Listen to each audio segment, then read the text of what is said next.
सुप्रभात प्यारे बच्चों। मैं आप सब कैसे हैं।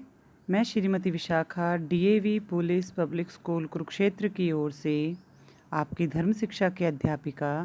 प्यारे बच्चों, आज हम पाठ 4 गीता के 2 श्लोक का पठन पाठन करेंगे, अध्ययन करेंगे। बेटा, अपनी महाभारत जो सीरियल आया था वो आपने देखा है ना? आप सबने देखा तो जो अभी 1-2 महीना पहले शुरू हुआ था, उसमें जिस टाइम कौरव और पांडवों का युद्ध होने लगता है तो अर्जुन श्री कृष्ण भगवान को कहते हैं कि प्रभु मैं युद्ध नहीं करूँगा। तो श्री कृष्ण भगवान कहते हैं कि आप युद्ध क्यों नहीं करेंगे? तो बोलते हैं कि मेरे सगे संबंधी है, ये मेरे पितामह भीष्म हैं, ये मेरे गुरु द्रोण हैं, कृपाचार्य हैं, मैं इनके ऊपर शस्त्र नहीं उठाऊँगा।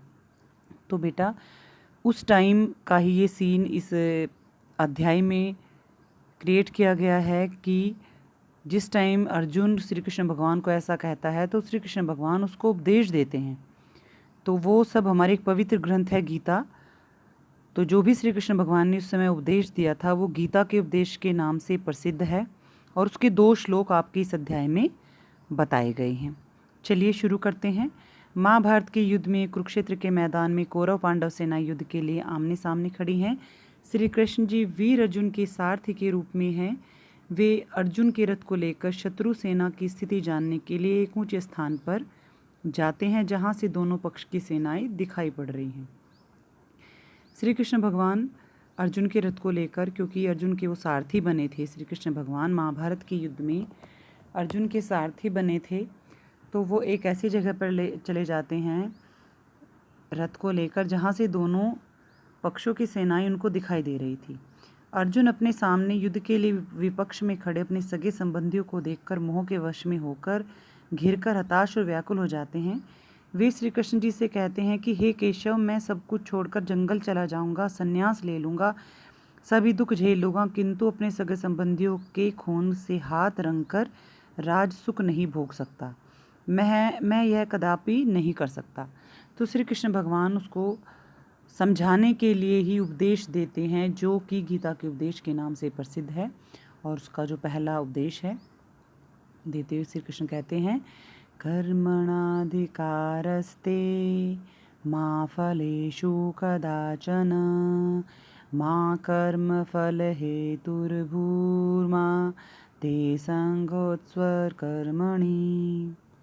श्री कृष्ण भगवान कहते हैं कि हे अर्जुन, कर्म करने में ही आपका अधिकार है, फल की इच्छा में नहीं है। जिस प्रकार कर्म करने में आपका अधिकार है, फल की इच्छा में नहीं है। माँ कर्म फल हेतु भूर्मा ते संगोस कर्माणि। और मनुष्य का एक अक्षत्रिय का यही कर्तव्य है कि वह ज़्यादा से ज़्यादा अपने शत्रु का विनाश करे, और यही उसका कर्तव्य है। आप कर्मों की फल की वासना मत कीजिए, आपकी प्रीति केवल कर्म करने में हो। युद्ध के क्षेत्र में क्षत्रिय का केवल यही धर्म कर्म है कि वह शत्रु का अधिक से अधिक विनाश करे, इसलिए मोह त्याग कर युद्ध करो।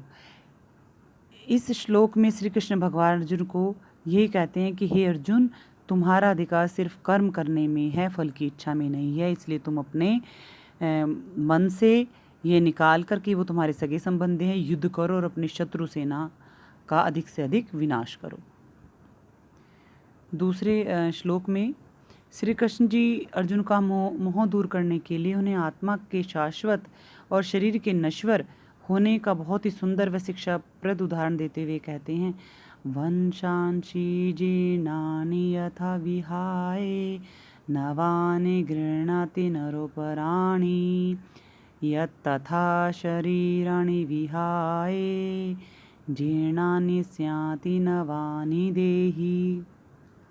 श्री कृष्ण भगवान कहते हैं कि वंशांशी अर्थात वस्त्र, जीर्णानि फटे हुए, जिस प्रकार मनुष्य फटे हुए वस्त्रों को विहाय छोड़कर नवानि गृह्णाति नए वस्त्रों को धारण कर लेता है, नरोपराणी मनुष्य धारण कर लेता है, उसी प्रकार शरीराणी विहाय शरीर को छोड़कर जीर्णानि न्याति संयत, जीर्णानि न्याति संयत अर्थात पुराने शरीर को छोड़कर आत्मा, शरीराणी विहाय शरीर को छोड़कर आत्मा नवानि देहि नई शरीर को धारण कर लेती है। अर्थात तुम ये मत समझो कि अगर तुम मार दोगे तो ये मर जाएंगे, इनकी जो आत्मा है वो दूसरा शरीर धारण कर लेगी। ये मनुष्य शरीर हमारा ऐसे है कि अगर इसका विनाश हो जाता है तो जो हमारी आत्मा है वो शाश्वत है, वो कभी नहीं मरती है। शरीर नश्वर है और हमारी आत्मा पुराने शरीर को छोड़कर नए शरीर में प्रवेश कर जाती है।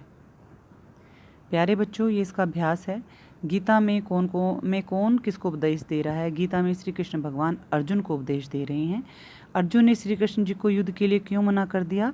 उसने इसलिए मना कर दिया क्योंकि उसने कहा कि मेरे सामने मेरे सगे संबंधी हैं, मैं इनके ऊपर शस्त्र नहीं उठाऊंगा।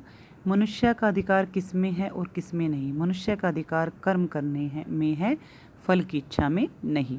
श्लोक में आत्मा व शरीर को कैसा बताया गया है? श्लोक में आत्मा को शाश्वत और शरीर को नश्वर बताया गया है। युद्ध के मैदान में एक क्षत्रिय का क्या धर्म है? युद्ध के मैदान में एक क्षत्रिय का धर्म है कि वह ज़्यादा से ज़्यादा अपने शत्रुओं का नाश करे। बेटा, जो शब्दार्थ है शब्दार्थ लिखिए। इसमें जो आपको वर्ड दिए गए हैं इनको आपको इनके शब्दार्थ लिखना है। फलेशु, फल की इच्छा, कर्म करने में फलेशु, फल की इच्छा नहीं करनी चाहिए। वंशासी, जीर्णानि नवानि घृतानि संयाति देहि कर्मणे कदाचन कर्मफल हेतु भूर्वा ते संगोस्क्राणि। आप सबको इनका शब्दार्थ लिखना भी है और ये सारे प्रश्न उत्तर याद भी करने हैं। ठीक है प्यारे बच्चों, अगर आपको कोई भी प्रॉब्लम आती है किसी भी शब्दार्थ में तो आप मुझे प्लीज़ पूछ सकते हैं। मैं आपको ज़रूर उसको अच्छे से और रिप्लाई दूँगी। Thank you.